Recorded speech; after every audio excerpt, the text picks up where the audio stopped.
Well, this is it. I think if a mid-sized GMT watch has been on your radar, it's never been a better time to jump in. We have not one, but three really nice examples here in this video, priced at three different levels. We have a Seiko at about $1,500, a Longines at $3K, and a Tudor for about $4.5. Now, this isn't just gonna be any normal review. What I also wanna focus on are the upgrades that you get as you step up in price. And you can decide at the end which one makes the most sense for you. So this week we got a preview of the new Notice WatchCrunch collab, which we will be launching in about a month or so. Now, I don't want to leak too much, but let's just say it's a completely overhauled case design for them at 39 by 11.9 millimeters, and we're making 99 numbered watches. If you're intrigued, the best thing to do is to get on the WatchCrunch app because the watch will be offered to community members first. So you hear a lot of complaints about Seikos going up in price, but what we don't hear a lot is the step up in the level of quality when you go from a normal Seiko to the Pro Specs line. Now, out of the box, I was really taken aback by the visual quality of this navigational timer. Not to be confused by a watch of the same name from Breitling. And also, I didn't forget about the even more budget-conscious audience out there. So if you're looking for a cheaper Seiko GMT, I recommend the Seiko 5 GMT for like sub 500. The Alpinist GMT can be had for about 1,000. But back to this SPB411 land mechanical and why it's so good. So the historical reference here is that this is a recreation of Seiko's first rotating bezel GMT, made in 1968. And you can tell from all of the small vintage details found on this watch. The case is a tonneau-shaped 38.5 by 13 millimeters thick, and this case shape affords a compact lug-to-lug of 45. It's topped off by an imposing brushed steel bezel with pronounced knurlings. Real tough looking. Most surfaces are brushed with polished sides of the case, and it's got a very kind of rugged aesthetic and stance helped by engineered style bracelet featuring geometric links that rather than trying to sort of fit and blend into each other, they're angular and straight cut. It's finished with a small buckle, sadly only 2 micro adjustment holes, but as rugged as this case feels, the dial is another story. This gray sunburst really communicates a high level of refinement, sitting behind a box sapphire. Stick hands and markers also keep with that classic look. It's got a red GMT hand that's, shall we say, not so well endowed. I'm really sorry.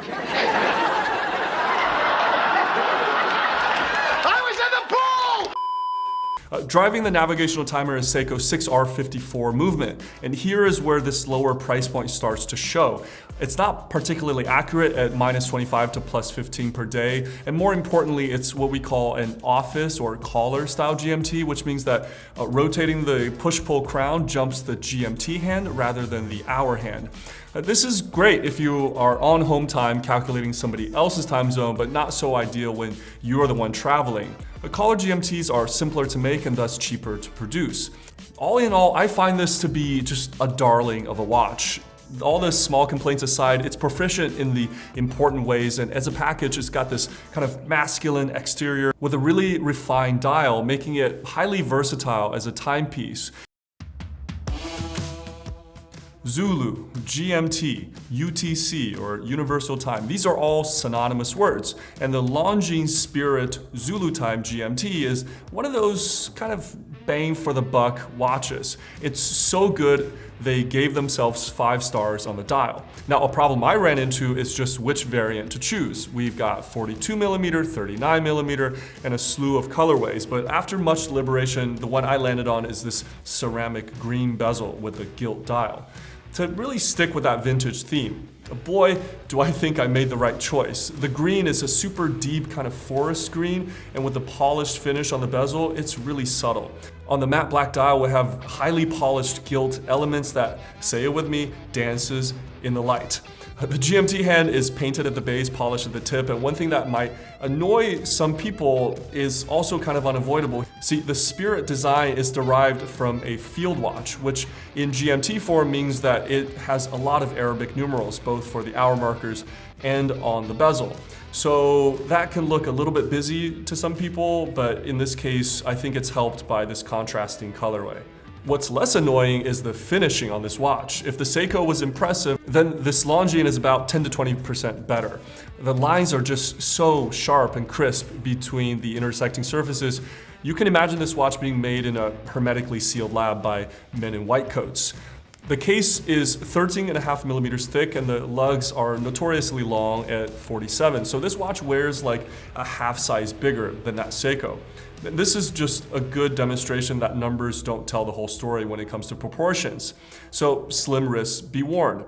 The bracelet is where you can also see kind of the upmarket effect of the Longines. Each link has a more intricate design and drapes ergonomically on the wrist. There's very little jiggle of the bracelet off of the wrist, and the clasp is robust with plenty of adjustment holes to get a good fit. Much of what you're paying for here you can't actually see, and that's the Traveler GMT movement hidden behind a closed case back, with a screw-down crown offering 100 meters of water resistance.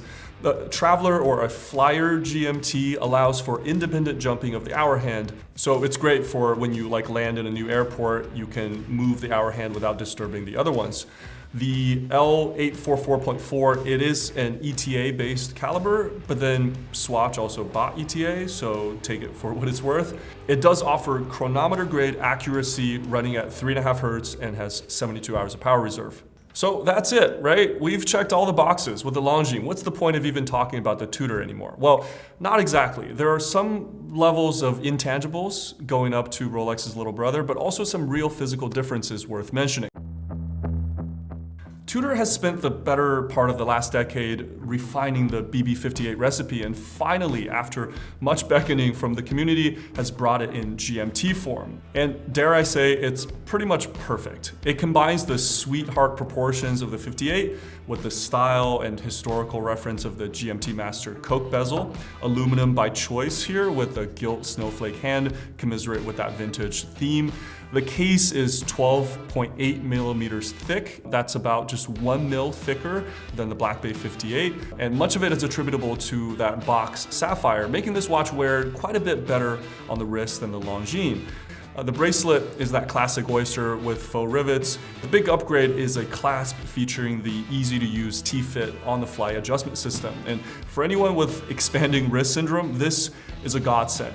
Inside the Tudor is the in-house MT5450 GMT movement, and they really worked to slim this baby down compared to the Black Bay Pro from a couple years ago. There's also a certain prestige attached to an in-house product, and Tudor splits hairs with even a higher level of testing called METAS, which importantly tests the movement after it's been cased in the watch. And a screw-down crown gives this sort of diver GMT a higher 200 meters of water resistance. Objectively, it's hard to find any foibles with the Black Bay 58 GMT, but one thing you might hear on the internet, which is more subjective, is that this watch potentially uses too much gilt on both the dial and the bezel. Some people prefer maybe white numerals on the bezel. So which of these three would I personally choose? It's not as simple as you think, because for me, the decision of which watch to grab in the morning is not a logical one, but much more based on instinct. I would say the Tudor gets kudos for finally giving us what we've been clamoring for. The technical proficiency of their vertical manufacturing packed in a small, tight little BB58 case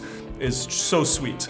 The Longines is kind of like a no-brainer on paper. It's just an extremely overbuilt watch with all the specs for not so much money. But if you're asking for me to speak from the heart, I have to say that over the last couple weeks, I've noticed myself actually grabbing the Seiko the most. Shocking, right? I've been trying to figure out how to articulate my feelings, but I think it's because it's just so unpretentious of a watch and it's built like a tank. So if I'm not sure what kind of shenanigans I'm getting into that day, I feel like I don't have to think twice about which watch to put on. And it's just a great combination of like a tooly case, but a dressy dial. So it kind of goes with anything you'd want to wear. But which one of these watches would you choose? Is there another 39mm GMT that I missed? Let me know, and I'll see you on the WatchCrunch app. Cheers.